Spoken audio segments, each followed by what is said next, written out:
Hey guys, welcome to Essential G. Going to be adding something new to the challenge. Take it easy on me on this one. I'm a newbie to the topic. Going to start doing some whiskey reviews. This is Monkey Shoulder. This stuff has kind of a cool name to it. You see the three monkeys here, and it's in reference to having a drooped shoulder. It's like a long-term injury for the guys who did the manual labor, flipping the barley, flipping the rye, um, when they needed to toss it into the air, huge um, portions of it being tossed into the air in order to aerate it after it had just been smoked. So, like for example, a Scotch, monkey shoulder. This is three different blends in one bottle, and they don't really say apparently like exactly what their mash bill is. And I was really intrigued by this particular whiskey, having just gotten into like the bourbon thing. So I thought I would look up some stuff uh, on how I could present this and what my findings were. Now I did use a good gentleman at Whiskey Vault who I was turned on to by a friend of mine. They gave the name of a list that you could use if you don't have their skill level. I think it was like Schmitz. It's kind of like a sommelier list for whiskey people. And then I also went online and found like kind of like a flavor wheel. So I thought I would kind of give this a sniff and a taste and wait and see what happens and right in front of you and see also like if I come up with different findings. So I have notes here, but you never know what you're going to get when you get a nice box of chocolate. So there's that, and ooh, smell it already.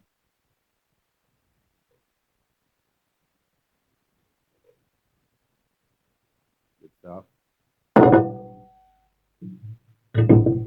So got my little rock glass and letting it sit for a second. Now this is the second time I'm opening this bottle, so it has had some air, and there might be differences in what it takes on too, because I'm now opening this outdoors.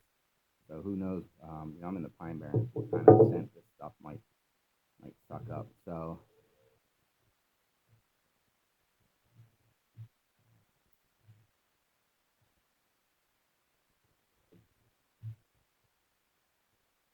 it's funny.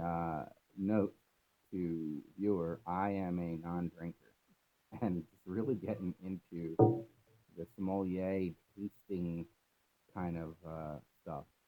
So I really have a lot to learn. There isn't a whole bunch of stuff up there that I can reference.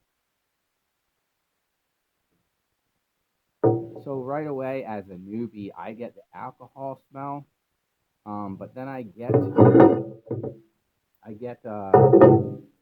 stuff attached to it. Like I can immediately smell there's something more there. This is a clear kind of gold.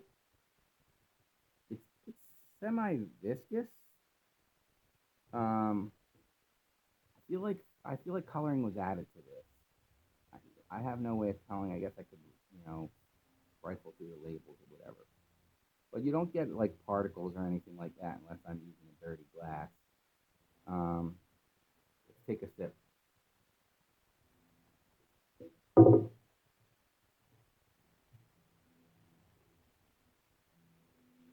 Mm,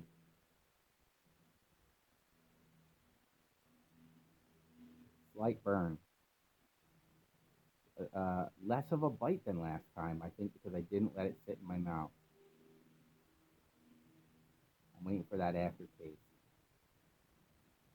And you immediately get there's some kind of fruitiness. Um, I wouldn't know how to taste the difference between an oak and a used oak. This definitely has a spice to it, and if you don't let it just sit in your mouth, um, the spice is actually very mild. but I do like that it has a bite. I'm gonna just take a little sip now, just let this sit.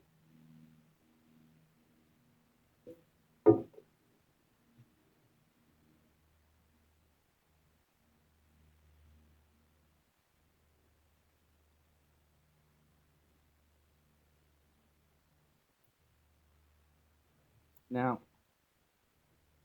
hmm, so this has a spice that is, much less of a bite than the bourbons that I've just gotten accustomed to, which are like all the newbie bourbons, Black Label, maybe Buffalo Trace and stuff like that. Much less of a kick, but it's definitely there. It's kind of syrupy. It's much smoother because you're talking about 80 proof, and most of the other stuff that I've been testing is like 86 would be the lowest. Most of it is 94 to 100 proof. I don't own anything yet above 100 proof, but I will. Um, it definitely like the oils are definitely thicker in this than the other bourbons I own. And it's just kind of cool to have an Ireland whiskey that I can check out. Definitely, there's like an old fruit, like a dried, like fruit leather, kind of an aftertaste. And the one thing about this, I will say, I like trying to make mules, which I learned, I don't know, somewhere, like a YouTube thing. Um, try and learn this, I have to kind of build a tolerance for these really harsh flavors. So I've been doing like a Russian mule and just kind of taking out the vodka and putting in bourbon or putting in whatever else. And I thought because of everyone describing monkey shoulder as being like sweet and great for mixed drinks, that this should be the bomb. And I actually didn't like it because one of the things about this is it has a really sour aftertaste of tannin. Um, I live in the Pine Barrens. I've picked stuff up in the woods and out camping many times as a kid and put it in my tongue and been like, "Ooh, eggcorn. That's why they're for squirrels." So I do know what that tastes like. It is a horrible thing. I'm not a sour person. I don't like the sourness.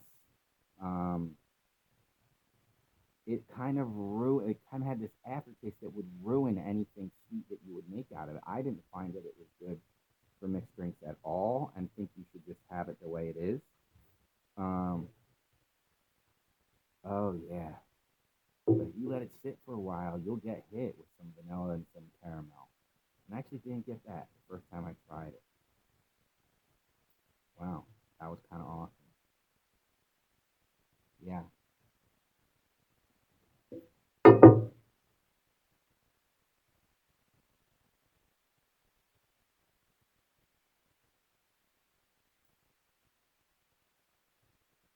yeah. So if you're doing this stuff, also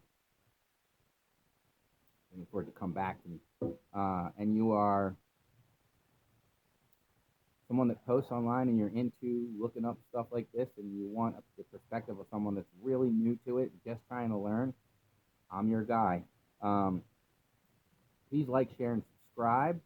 You're going to see a lot of motorcycle and camping and now bourbon stuff on my channel.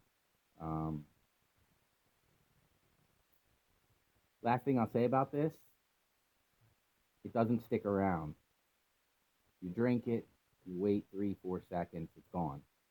Um, and I think there is a difference in when you first open it versus later, because it stuck around a little longer the first time I had it.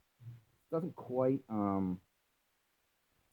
give you all these great, vanilla, caramel, or leathery old fruit tastes for a long period of time. You kind of get them more. I'm kind of getting them at least in the smell, and then the taste is just kind of